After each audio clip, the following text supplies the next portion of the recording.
Tiene una puntuación económica de 67.7, determinada por las estadísticas más recientes en el 2015. En relación al año pasado, su puntuación subió en un 0.03, lo cual demuestra mejora en la exclusión de modelos corruptos, libertad laboral y monetaria, además del control sobre los gastos implementados por el gobierno y sobre la libertad fiscal. Dentro de las listas de estabilidad económica en el mundo, Perú se encuentra en el puesto 47 y bajo la región de Centroamérica y el Caribe en el puesto número 8. A pesar del rápido crecimiento de un modelo de gobierno que busca una relación estable y comercial para la comunidad peruana, la libertad económica del país se ha reducido en un 0.9 desde el 2011. Dicha puntuación ha sido consecuencia del descuido y poca participación de 4 de 10 factores, como lo son la libertad fiscal, laboral y comercial, además del control de gastos del Estado.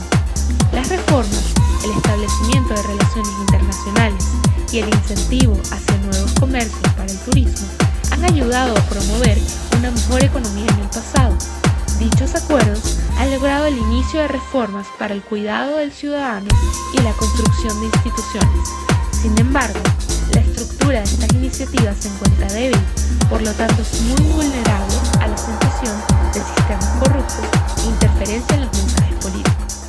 La liberación económica comenzó bajo el mandato del presidente Alberto Fujimori en 1990 y continuó su administración incluyendo al actual presidente Ollanta Humala, del Partido Derechista Nacional Peruano, quien ha logrado atraer de manera significativa las inversiones de entes internacionales y ha ingresado millones para la construcción de propiedades. A pesar de que Humala en un momento comandó el golpe militar fallido contra Fujimori, ha sabido respetar la ley y manejar la administración del país. A pesar que la economía se mantiene con precios cómodos para la población, la recesión continúa siendo preocupante. Menos del 30% de los peruanos ahora viven debajo de la línea de pobreza y el crecimiento económico se ha mantenido por encima del promedio de Latinoamérica. El acuerdo de libre comercio entre Estados Unidos y Perú ha expandido el establecimiento de acuerdos y trabajos.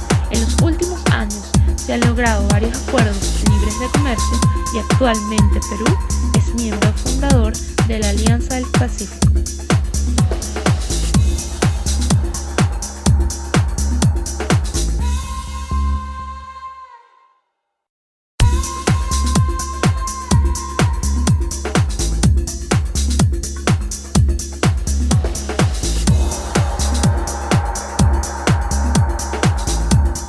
Ministro de Economía, Alonso Segura, es nuestro invitado. Él está en Washington. Ministro, una primera reacción sobre esta ampliación, la oportunidad que le representa a su país. ¿Cómo está?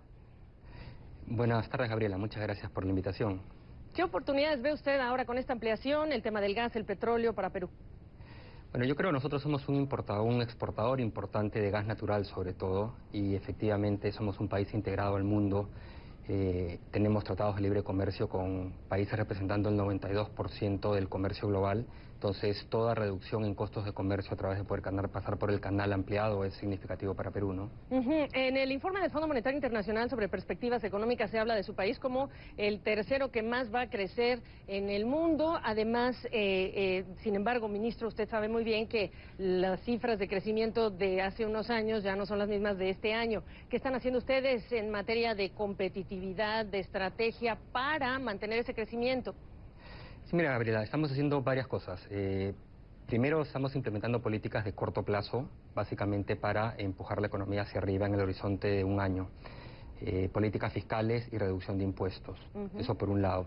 Por otro lado, como dices, estamos implementando una serie de medidas que son inversiones fuertes en capital humano, inversión muy significativa en cierre de brechas de infraestructura, y tenemos agendas de competitividad, de diversificación productiva, ¿no? Entonces es básicamente el mapa de temas que estamos trabajando, y estas últimas que te menciono apuntan a generar mayor productividad y competitividad en la economía para elevar la tasa de crecimiento potencial en el mediano y largo plazo. Cuando se habla de su país y de competitividad, dentro de los desafíos que ven los empresarios, uno de ellos toca a la burocracia, por ejemplo, el tema de la infraestructura y el tema de la corrupción. Son entre los 5 más mencionados. En el tema de la burocracia, ¿qué es lo que está haciendo Perú para no solamente mejorar el ambiente de negocios, que eso tiene que ver mucho con las ventanillas, pero incluso para tener los cuadros técnicos necesarios, y no solamente en Lima? Sí, mira, en términos de ambiente, clima de negocios, si bien tenemos mucho para avanzar, de acuerdo al ranking del Banco Mundial, estamos segundos en la región, un puesto después de Colombia, ¿no? Pero sabemos que tenemos que seguir avanzando. En términos de burocracia pública, hemos implementado una serie de reformas en el servicio civil y en otros sectores, en magisterio, en salud, en policías y militares, básicamente para introducir la lógica de evaluación en función de resultados, remuneraciones y ascensos en función de resultados. Todas estas reformas están en plena etapa de ejecución y son un mecanismo para introducir justamente capital humano al sector público y rendición de cuentas y prestación de servicio a los ciudadanos. Ha habido una inversión fuerte de recursos públicos en estas reformas. Por el otro lado, capital humano también estamos incrementando sustancialmente. Básicamente, durante esta gestión de gobierno vamos a haber duplicado el presupuesto del sector de educación. Estamos invirtiendo en los jóvenes del Perú. Pero a veces no es la cantidad, sino la calidad. Y aquí la pregunta es, ¿cómo está enfocando la estrategia en términos de calidad de la educación? Hay una serie de aristas, Gabriela, que se están trabajando. Primero, como dije, se está reformando el magisterio, introduciendo evaluaciones en términos de resultados.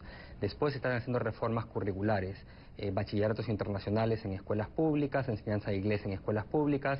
Es gradual el despliegue, pero está introduciendo en las secundarias. Después se está incrementando las jornadas educativas. Parece increíble, pero no se tenía jornada educativa, por ejemplo, secundaria completa, porque no había infraestructura. Entonces entra la otra lista de fuerte inversión en infraestructura para tener locales educativos adecuados. Y por último tenemos un programa muy significativo de becas académicas también para poder continuar con la educación de los jóvenes y hacer los estudios superiores. Esas son algunas de las aristas en las que estamos trabajando. Ahora, ministro, en un momento en el que se crece menos, hay que ser más estratégicos con las decisiones en términos de la infraestructura. Yo le quiero preguntar cuánto esas decisiones hoy día están reflejando una futura reducción de costos, por ejemplo, en términos de transporte para las empresas. ¿Qué tipo de proyectos están priorizando? Sí, esa es otra, muchas gracias por la pregunta, Gabriela, interesante. Estamos invirtiendo fuerte en infraestructura, pero y ahí tenemos inversión en aeropuertos, en puertos, en carreteras y también en infraestructura social. El monto de, por ejemplo, asociaciones público-privadas que hemos concesionado en los últimos 2-3 años supera los 20.000 millones de dólares, que es significativo para la economía peruana, es más o menos 10% del PBI. Entonces ahí estamos invirtiendo en conectividad, también en desplegar fibra óptica a nivel nacional. Eso por un lado, pero por otro también lo que nos hemos dado cuenta es que hay barreras para desplegar la infraestructura y hemos montado equipos y estrategias destinados a reducir los trámites en la economía, lo que llamamos tramitología o el red tape. ¿Qué le preocupa más, ministro, de aquí a diciembre y lo ocupará más de todo lo que hemos hablado? Yo creo que ejecución. Hemos hablado mucho de la parte de mediano plazo, esa la estamos trabajando y está encaminada, pero en este momento en que las condiciones no son tan favorables para América Latina, tiene que haber un soporte de la política fiscal y en ese sentido hemos dado todos los impulsos, reforma tributaria a la baja y también dado techos de gasto expansivos. Pero el reto es ejecución, ejecución, ejecución. Y si me permite agregar, ministro, nada más, el tema de los cuadros técnicos en las distintas regiones del país, ¿no? Supongo que ese también es otra meta ambiciosa. Ese es un reto, pero te diría que es un reto más de mediano plazo. Lo venimos trabajando, pero el problema de bajo capital humano en el sector público, que ocurre en el Perú al igual que en otras economías de América Latina, es un tema que se va solucionando gradualmente, pero hemos hecho reformas justamente para mejorar este tema, ¿no? Sí, claro. Entonces, lo iremos viendo. Lo decía yo por la cantidad de inversiones masivas que han recibido ustedes en el potente sector minero que del que Perú disfruta. Ministro Segura, le agradezco muchísimo su tiempo, éxitos en Washington. No, muchísimas gracias y bueno, solo reiterar, en octubre es la Junta de Gobernadores del Fondo Monetario y Banco Mundial en el Perú. Regresa a América Latina después de 48 años, estás cordialmente invitada. Así es, y ahí estaremos, me parece, ministro, gracias. Muchas gracias, Gabriela. Hasta pronto.